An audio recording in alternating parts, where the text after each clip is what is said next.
Okay, what is the crack? Today's video is a Docker. It's a kind of a home lab video. I don't know if I'm going to put it in virtual machines or home labs. Probably home labs because it's Docker.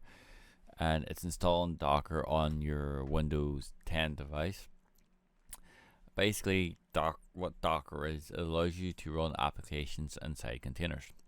Containers make it easy to deploy software without worrying about installing lots of dependencies manually. In this tutorial, we will install Docker on a desktop on our Windows machine and verify that it's working properly.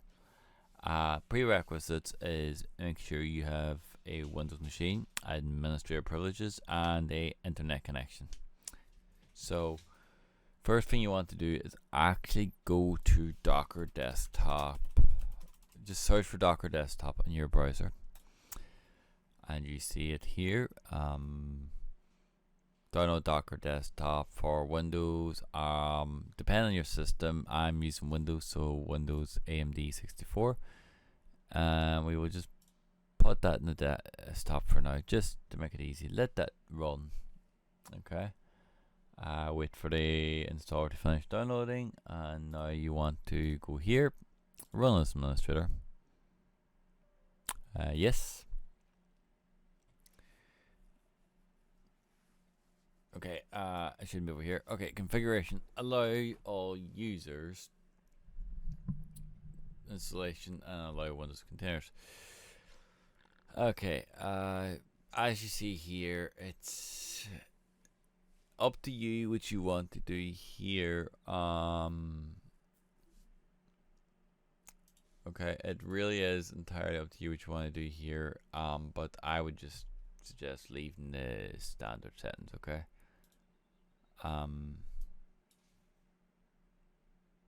Unpacking files, and now just wait.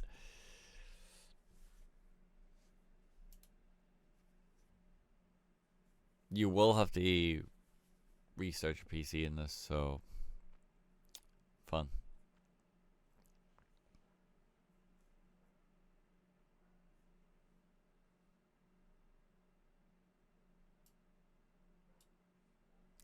I'm just going to pause this until it's done, okay? Because I also am editing the video, rendering a video here, so I can't have to wait that to do that before resetting. As you see here, it is now telling me to actually restart my system. However, I am currently rendering a video that's going to take 7 minutes to render, so I will just wait until that is done, and then I will reset the system. And I'll be back with you then, okay? Okay, and as we are back, we have restarted the PC and it automatically launched Docker Desktop for us. However, we do need to install and sign in, I believe, and accept all these licenses and stuff. So accept personal. I already have a account when I log on with my GitHub. Open Docker Desktop. Okay, so now it is telling us to update WSL. Okay, which is fine. We just to do that we need to go into our PowerShell, isn't it? Is it PowerShell or command prompt? PowerShell, I think. So just copy that and paste that in. Installing Windows Subsystem for Linux. Yes. Now just wait, and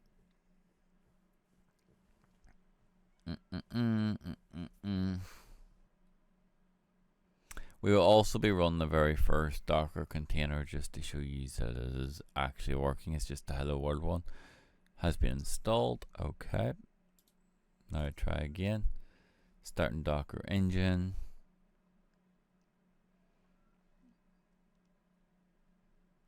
However, you can also check if you really want to. Check what Docker version you're on. Docker minus version in PowerShell.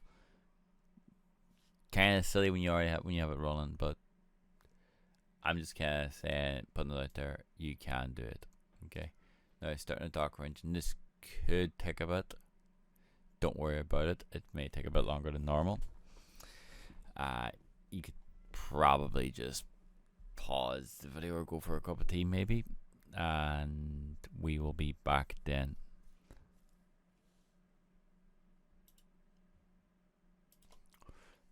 Okay, we are back. Sorry about that. Make sure we're recording. Yeah. When you see this Windows subsystem for Linux, means you're good. And Docker, as you see, is installed. To actually test it though, we should create the standard hello world container. Open your PowerShell. As you see here, blah blah blah, CLS, whatever.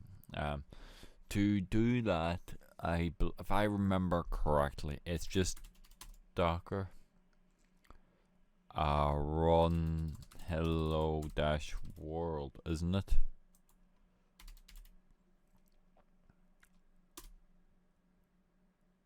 Okay, and it's pulling it. Okay, I see. Let's just clear that just to show you again. Docker hello world.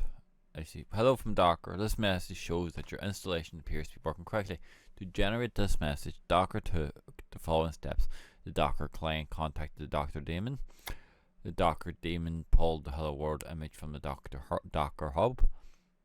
The Docker created a new container from that image, which runs an executable that produced the output, and streamed that output to the client, which sent to the terminal. To try something more ambitious, you can run an Ubuntu container with Docker Ubuntu Bash. So yeah, basically, that you done. There's a few useful commands and stuff which I will have a write-up of this on my GitHub. But yeah, there's not much more to it other than that. It's really simple. I think the next one would actually be install maybe CRX and G or something. So yeah, thank you for watching, and that's pretty much how you get Docker set up on Windows 10.